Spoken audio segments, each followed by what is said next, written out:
Halo teman-teman, selamat pagi di Espasio Indonesia.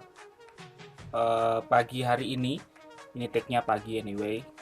Akhirnya ikut tergelitik juga untuk bikin komentar atas apa yang terjadi akhir-akhir ini ya teman-teman. Anyway, selamat datang di DST. Untuk episode kali ini kita mau bahas soal perkembangan yang terjadi di sepak bola kita. Sebenarnya sudah banyak orang yang ngebahas ini. Tentu ada channel-channel YouTube yang besar, kemudian para penggiat sepak bola yang punya follower lebih banyak dan juga uh, punya analisis yang lebih oke. Itu pasti juga udah bikin video kaitannya sama kejadian akhir-akhir ini, terutama soal penghentian Liga 2. Sebenarnya saya agak berpikir, aduh, bikin video nggak ya gitu, karena pasti udah banyak yang bahas. Tapi mungkin agak sedikit terlambat ya untuk bikin video ini. Tapi akhirnya saya ngerasa kalau kalau apa ya, kalau aku suka sepak bola, kalau saya cinta sama eh, sepak bola Indonesia, lebih khususnya ke Persipura, kenapa saya nggak bikin video ini, entah nanti didengar atau tidak gitu ya orang yang YouTube atau pegiat bola yang lain yang sudah punya nama aja jarang didengar sama federasi. Oke, iya, tentu kita mau bahas soal berhentinya Liga 2 ya. Baru video sebelumnya saya membahas soal bagaimana tidak enaknya di Liga 2 ya, dalam tanda kutip, yang kemarin saya masih agak sedikit malu-malu bilang gitu ya, kalau Liga 2 di nomor 2 kan. Sekarang beneran kejadian. Kalau aku mungkin bisa bilang Liga 1 jadi prioritas sekali daripada Liga 2 begitu ya. Saya nggak mau ngebahas soal gimana akhirnya ada kayak surat dengan tanda tangan palsu lah, atau kronologinya lah, atau siapa yang bermain lah, atau ini ada kepentingan apalah. Saya tidak mau ke ranah itu, tapi saya mau ngajak teman-teman buat pesimis. Jarang kan ada yang ngajak video untuk orang pesimis gitu. Saya fasilitasi video ini untuk kemudian mari kita pesimis bersama gitu ya. Atau sudahi optimismemu, mari pesimis bersamaku. Mungkin gitu ya. Oke, pesimisme pertama saya. Pengelolaan liga di Indonesia tidak akan pernah baik. Pesimisme ini bukan tanpa dasar, tapi lebih malah justru dengan banyak sekali bukti dan dasar-dasar. Berapa kali kompetisi kita sudah kena hukuman FIFA? Berapa kali kompetisi kita sudah pernah terjerat kasus, mulai dari mafia bola, pengaturan skor, skandal pemain misalnya, kerusuhan supporter, pengelolaan manajemen liga yang tidak baik, dugaan ada penyelewengan dana misalnya, atau kemudian internal federasi yang tidak profesional begitu. Sudah berapa kali kita dapat itu?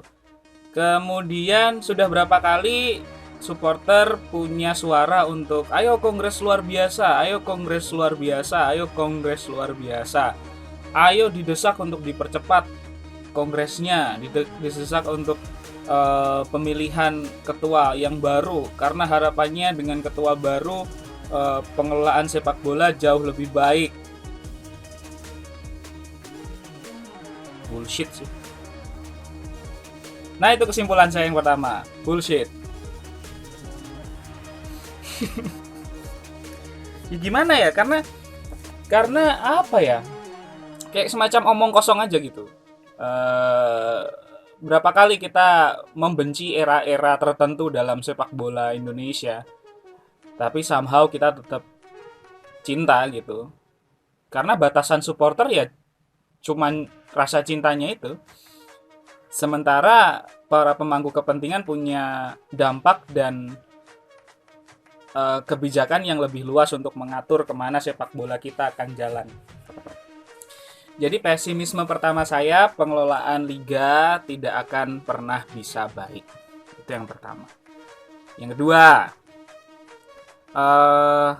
mari kita pesimis soal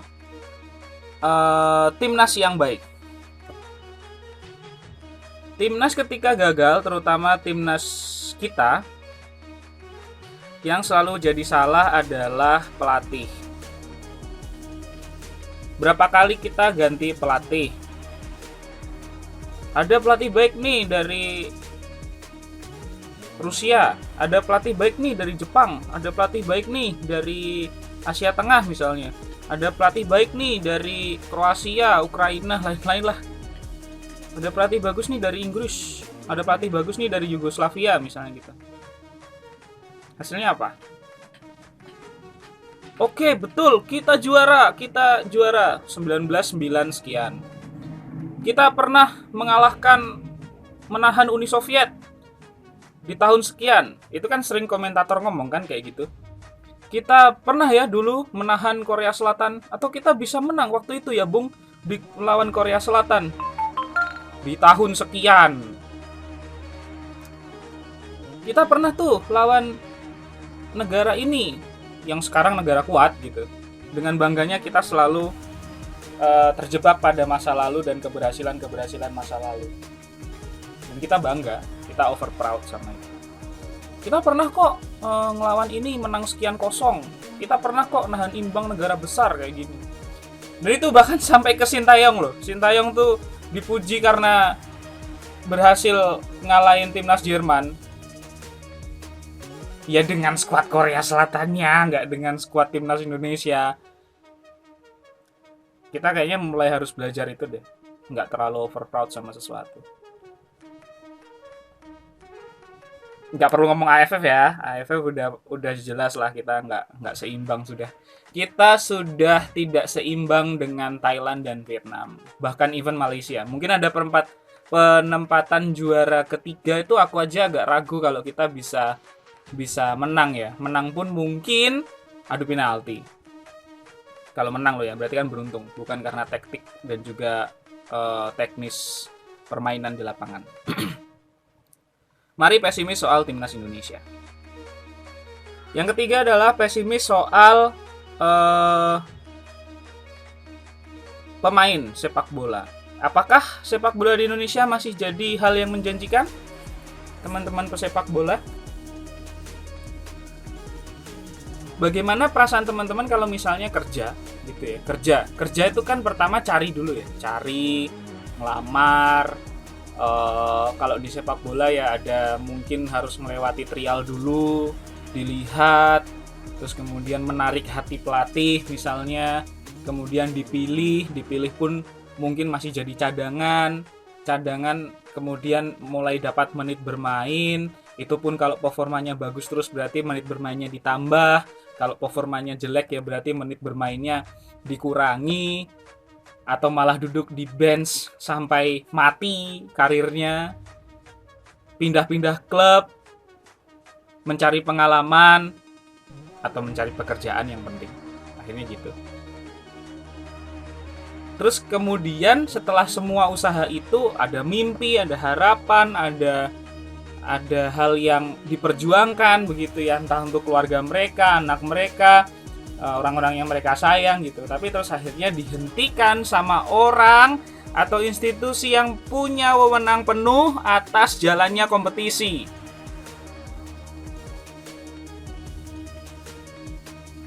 Ya enggak peduli sih. Buat apa? Toh saya masih duduk di federasi. Toh saya masih punya kerjaan, toh saya masih bisa jalan, toh saya punya punya pemasukan, toh bukan keluarga saya. Jadi mari pesimis untuk jadi pesepak bola. Yang terakhir,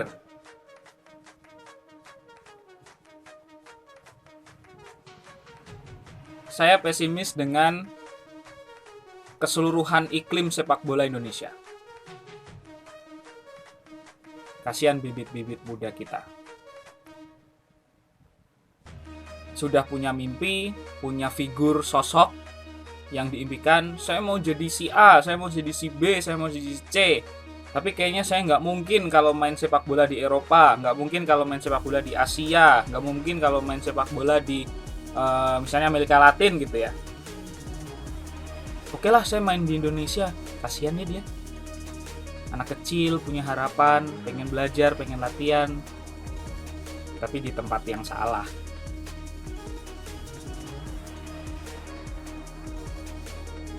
So, sampai kapan akan seperti ini? Ya selamanya. Selamanya kan? Kan memang orang-orang yang akan mengatur sepak bola, yang akan menata sepak bola kan orang-orang ini akan sama kan? Ya sampai kapan? Ya selamanya. Timnas Indonesia juara AFF. Canda kali. Apalagi juara Asia. Diremehkan bangsa sendiri. Bukan diremehkan bangsa sendiri. Ada kan yang nge-tweet gitu kan? Bukan diremehkan bangsa sendiri. Kita bicara fakta. Saran terbaik untuk teman-teman, main aja di luar negeri deh. Kalau masih pengen mau ini.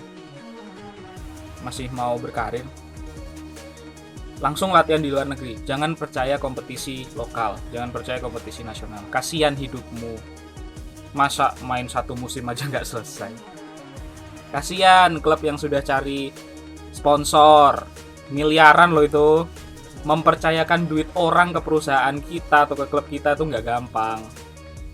Sekalinya dapat, kompetisinya berhenti. Kok liga yang utama tidak berhenti? Tidak tahu. Kenapa tidak berhenti? Nggak tahu, saya nggak ngerti. Tapi nggak apa-apa kok kalau liga bawahnya terus bawahnya lagi juga berhenti, kan nggak masalah. Oh, nggak masalah. Nggak masalah. Jalan aja terus. Ya kan? Terus sponsor kita gimana yang udah masuk klub? Biombo. Ya nggak tahu. Pikir aja sendiri. Gitu kali ya. Gitu. So, masih percaya dengan sepak bola Indonesia? Nah ini loh yang jadi masalah. Toxic relationship kalau teman-teman pernah tahu ya. Nggak cuma soal sama manusia sih, tapi sama Indonesia. Saya tuh masalahnya, parahnya itu masih cinta sama timnas Indonesia. Cinta buta. Saya tahu AFF kemarin nggak bakal menang. Sudah ngerasa sebenarnya nggak akan menang karena kualitas pemain kita juga. Sudahlah, nggak usah bilang ada peningkatan, jelek. Main kita tuh jelek. Emang lu bisa fake main bola? Nggak bisa. Tapi apa terus aku nggak boleh ngomong? Nggak dong. Nggak gitu cara mainnya. Justru ketika kami ngomong, kami peduli. Ketika aku ngomong, aku peduli. Karena bisanya cuma apa? Ngasih saran. Dilakuin nggak boleh. Nggak juga nggak apa-apa. Kita berdua nggak rugi. Cuman sedih sebagai supporter. Poin terakhir, kasihan ya supporter Indonesia. PHP terus tiap musim.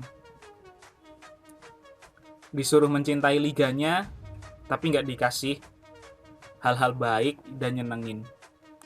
Kasihan negara yang katanya cinta bola, ternyata isinya cuma toxic relationship. Tapi masih mau bertahan nggak di cinta yang ini? Selamat menikmati sepak bola Indonesia. Cukupkan optimismu, pesimislah bersamaku. Salam Espasio Indonesia. Tapi kecintaan saya terhadap Persipura masih akan terus lanjut. Salam merah hitam, salam Persipura Jayapura. Ciao.